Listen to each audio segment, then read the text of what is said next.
اعوذ باللہ من الشیطان الرجیم، بسم اللہ الرحمن الرحیم۔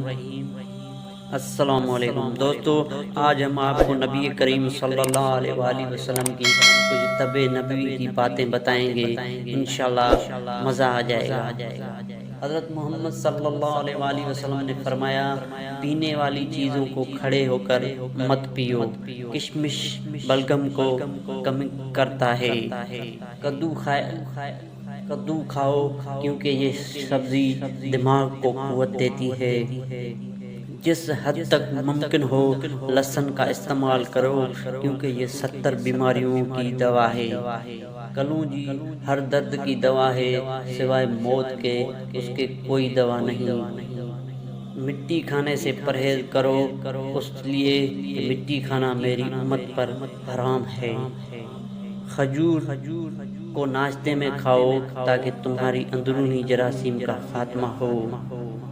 تمہاری غذا میں بہترین غذا روٹی اور پھلوں میں بہترین پھل انگور ہے۔ دوستو، ویڈیو اچھی لگے تو شیئر ضرور کر دیجیے گا، ساتھ ہی چینل کو سبسکرائب کر دیجیے گا۔ اللہ حافظ۔